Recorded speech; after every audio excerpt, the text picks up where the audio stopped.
किशन और मोहन दो जिगरी दोस्त थे। दोनों ही साथ पले बड़े और साथ ही पढ़ाई लिखाई भी की, लेकिन स्कूल के बाद दोनों अलग हो जाते हैं। मोहन, हम दोनों आज अलग हो रहे हैं, लेकिन आज से ठीक 20 साल बाद इसी चौराहे पर मिलेंगे।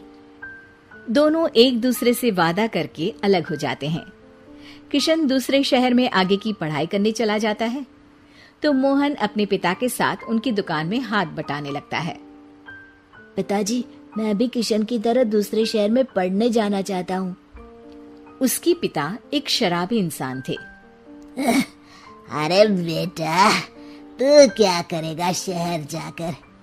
अरे पढ़ाई करने के बाद किसी की ऑफिस में नौकरी है ना।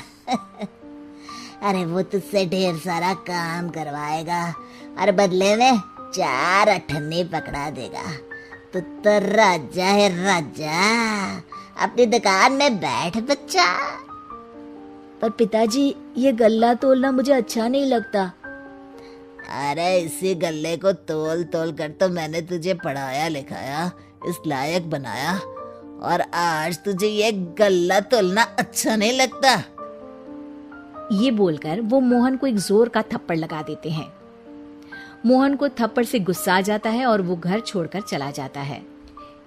1-2 दिन भूखा रहने के बाद मोहन को पिता की बात याद आती है। ऐसा कौन सा काम है जिसमें खुद के लिए मेहनत करना और ज्यादा से ज्यादा पैसा हो? वो सोच में पड़ जाता है कि तभी उसे घोड़ों की आवाज आती है। वो एक पेड़ के पीछे छुप जाता है और जहां देखता है कि डाकू कैसे एक चादर फैलाते हैं और उसमें ढेर सारे सोने के गहने डाल देते हैं। डाकुओं का सरदार बोलता है, चलो, एक दिन मेहनत की, अब बाकी के महीने राजा बनकर गुजारेंगे।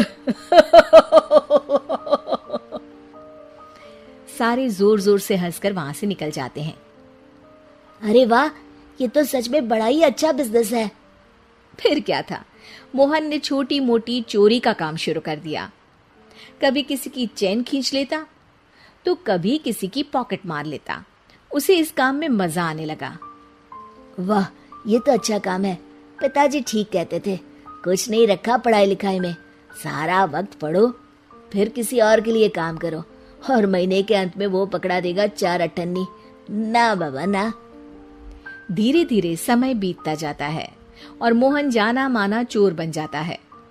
लोग उसके नाम से कांपते और कोई भी पुलिस वाला उसे पकड़ ही नहीं पाता। सभी उसका चेहरा पहचानते, लेकिन वो कहाँ रहता है ये किसी को पता न था। फिर एक दिन वो भी आ जाता है जब मोहन को किशन से मिलने का दिन याद आता है। ओह, 20 साल बाद आज ही का दिन है जब मुझे अपने यार किशन से मिलना है। और फिर वो उस शहर में जाता है और चौराहे में खड़ा हो जाता है। काफी समय तक वो अपने दोस्त का इंतजार करता रहता है, लेकिन वो नहीं आता। मैं भी पागल हूँ, किसे 20 साल पहले की बात याद होगी। कुछ देर इंतजार करने के बाद वो वहां से जाने लगता है कि तभी सामने 2 पुलिस वाले आ जाते हैं और उसे गिरफ्तार कर लेते हैं। मोहन को आश्चर्य होता है कि उन लोगों को मोहन का पता कैसे चला। अब सुनो, तुम लोगों ने अब मुझे पकड़ ही लिया है, तो क्या मैं जान सकता हूँ कि तुम लोगों को ये कैसे पता चला कि मैं यहाँ आने वाला हूँ?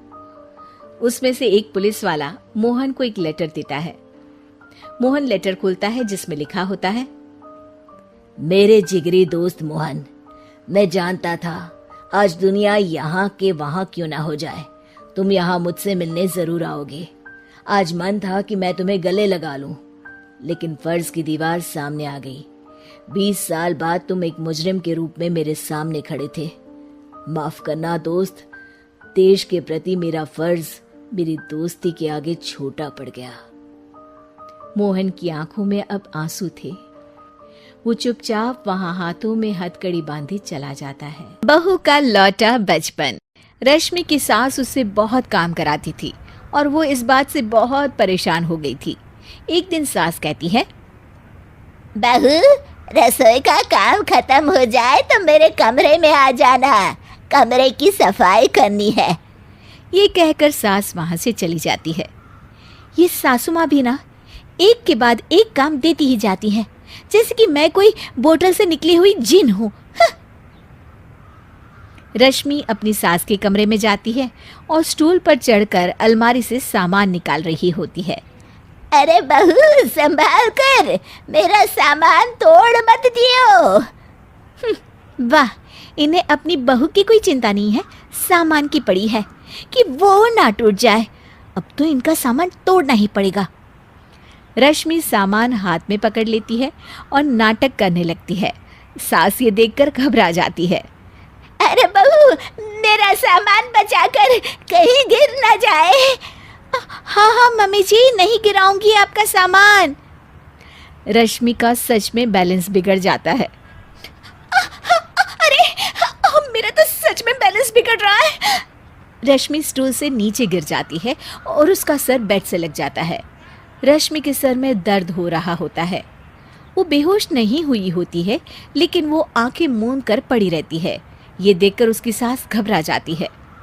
अरे बहू, ठीक तो है ना? तू बोलती क्यों नहीं बहू? ये अच्छा मौका है, बेहोशी का नाटक कर लेती हूँ, काम से तो बच जाऊंगी।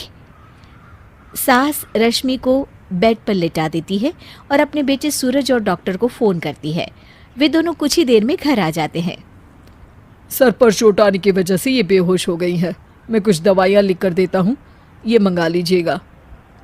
उफ, वो ठीक हो जाऊंगी तो फिर से काम करना पड़ेगा। क्या करूं? अरे हाँ, ऐसी तरकीब निकाली है जिससे काम भी नहीं करना पड़ेगा और मेरी प्यारी सासू माँ को भी सबक सिखाने का मौका मिल जाएगा। डॉक्टर चले जाते हैं और रश्मि होश में आती है। तब वो बच्ची बनकर याददाश्त खोने का नाटक करने लगती है।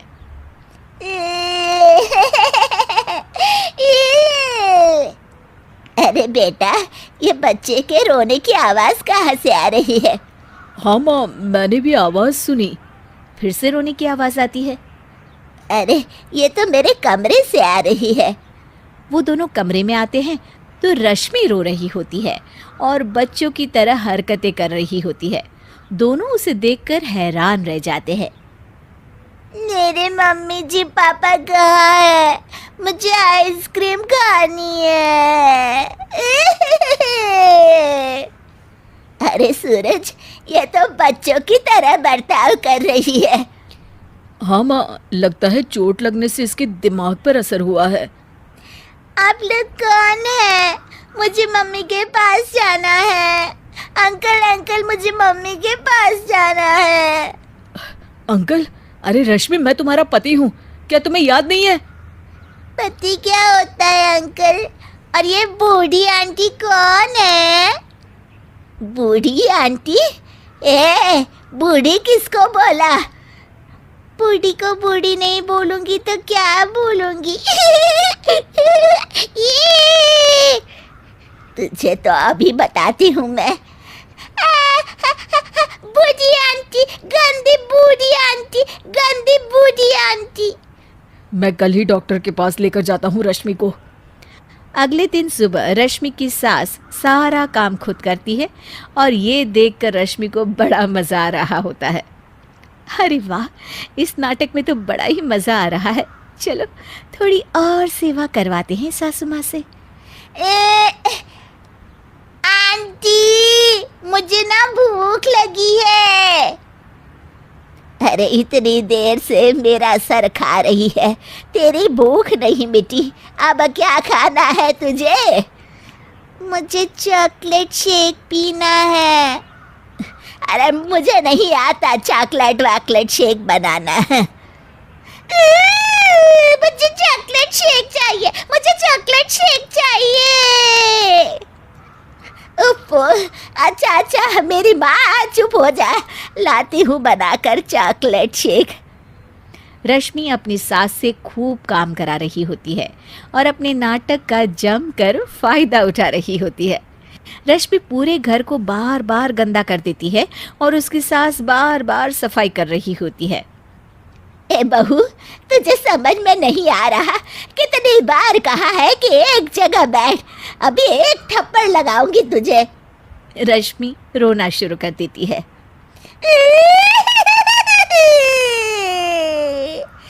अरे अच्छा बाबा, माफ कर दे, मत रो। तुझे जो करना है कर, पर रो मत मेरी माँ। रश्मि अपनी सास की नाक में दम कर देती है। कुछ देर बाद सूरज फिर से डॉक्टर को लेकर आते हैं और डॉक्टर पूरी तरह रश्मि की जांच करता है। मुझे लगता है कि इनको हॉस्पिटल में ले जाकर स्कैन करना होगा, तभी कुछ पता चल पाएगा। बाप रे, मर गई, ये तो हॉस्पिटल ले जाने की बात करने लगे हैं। नहीं नहीं, मुझे हॉस्पिटल नहीं जाना। नहीं नहीं, मुझे हॉस्पिटल नहीं जाना डॉक्टर अंकल, गंदे अंकल, मुझे नहीं जाना। डॉक्टर तभी एक इंजेक्शन निकालते हैं और रश्मि को लगाने जा रहे होते हैं। नहीं नहीं, मुझे इंजेक्शन मत लगाइए डॉक्टर, मुझे इंजेक्शन से बहुत डर लगता है। मैं तो नाटक कर रही थी, मैं बिल्कुल ठीक हूँ।